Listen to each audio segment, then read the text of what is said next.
takılar, o saçındaki bant, o kıyafet, o makyaj.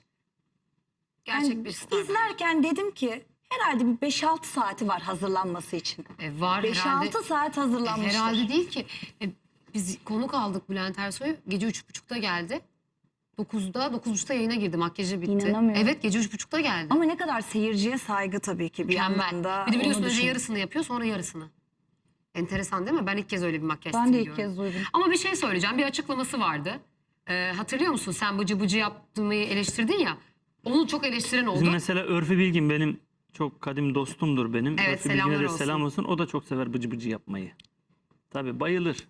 Bayılır. Ya Allah Sinepten aşkına çekip subliminal ben bıcı bıcı. mesajlarından Peki pardon, bezdim ya. özür dilerim. Bak şimdi diyorum ki senin gibi onun izleyicileri onu eleştirdi ve demişti ki ben helvaya helva da halva da demesini bilirim. İşte helva demişken halva da diyor. Yani her türlü yol var ve bence ayak uydurması çok güzel. Ben de kendimi aynen böyle hissediyorum. Ama yani. şimdi şu haşmeti var şimdi Bülent Hanım'ın bu bir gerçek Bülent yakışıyor. Ersoy. ya haşmeti var, tamam mı? Ama Şimdi bıcı bıcı da- yani bu Cilvesi de var karizmanın, tamam mı? Bu karizmanın, bu Çizilmemesi sahnedeki büyüklüğü, lazım. bak şu an sahnede bir güneş gibi parlıyor. Dünyanın üstündeki bir güneş gibi. Ki onu canlı izleme şerefine nail olanlardan biriyim. Arkadaşlar şu biçleri dolduruyorsunuz vesaire. Magazin tabii ki de arz talep meselesidir. Ben bunu niye gittiğini izledim, bunu niye gittiğini izlemedim vesaire. Asla böyle bir deme hükmüne sahip değilim yani. Ama Bülent Ersoy gibi çok değerli, çok kıymetli bir üstadı. Evet. Tamam mı? Kuşkusuz. Yani şu yaşarken dinlemek lazım. Doğru.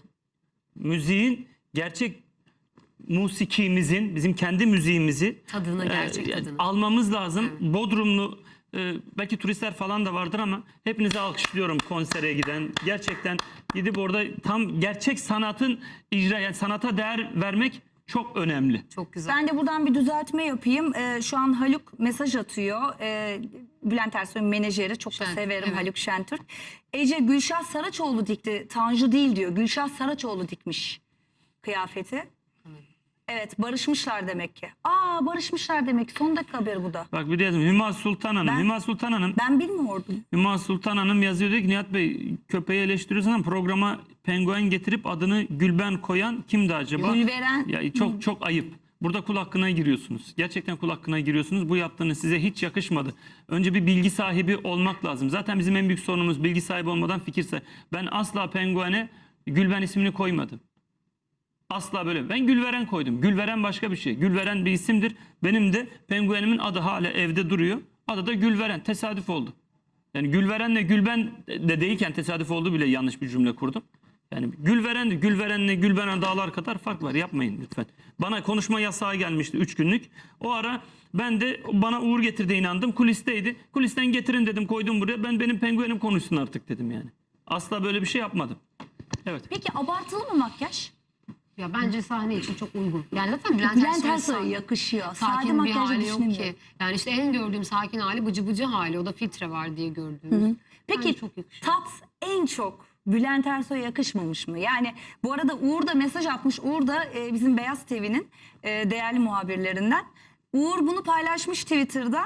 Altına şey yazmış. İdil Fırat'ın 20 sene sonraki hali diye bir paylaşım Yana yapmış. bile gelemez, yaklaşamaz bile Bülent Hayır, Ersoy. İdil Fırat şimdi bu tatla böyle bayağı bir gündem oldu ya. Ahmet Hakan bile köşelerine yazdı. Aşkım İdil Fırat tepsiye bindi. Tahta değil Evet. yani. Taht başka bir şey abi. tat Bülent- gibi görünen Hayır, bir hiç şey. değil. Hiç alakası Tepsi. yok. Hiç alakası Tepsi yok. de değil yani. Tepsi Alakası ya. içi yok. Değil leğen, ya bu. leğen. Leğende Tahta geldi ya. Saçmalamayın ha. Leğen Leğende ya. de kim leğeni Leğen kim ya. kabul eder? Tamam, Leğen kabul de- eder de leğen işte. Tahta, Leğen değil. Onu bir leğen tekrar bir biçiminde dakika tahtadan tekrar gelmiş. bir İdil Fırat'ı sen de bak, leğen. sevgili Bilal tekrar bulur musun? Şimdi Bence leğen değil o. Verelim birazdan. Evet Şimdi ya. ne? Sen yine bir kaşları çaktın.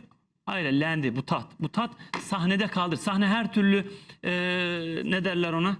Şaşayı, Koreografı şatafatı her şeyi kaldırır. kaldırır. Sahne, makyajı Sahne da tabii ki kaldırır, kaldırır. kıyafeti, her türlü abartıyı kaldırır. Sanat Tabii ki. icra ediyorsun. Bülent Ersoy'a da çok da Bülent yakışıyor. Ersoy çok yani. yakışıyor ama bıcı bu işleri bıraksın Bülent Hanım. Vallahi yani gözümüzde tabii ki sizin değeriniz çok başka bir yerde ama bıcı bırakın o işleri. Herkes yani herkes taş yerinde ağırdır. Daha doğrusu onu söyleyeyim ben. Ben Bülent Hanım'a yakıştırmadım.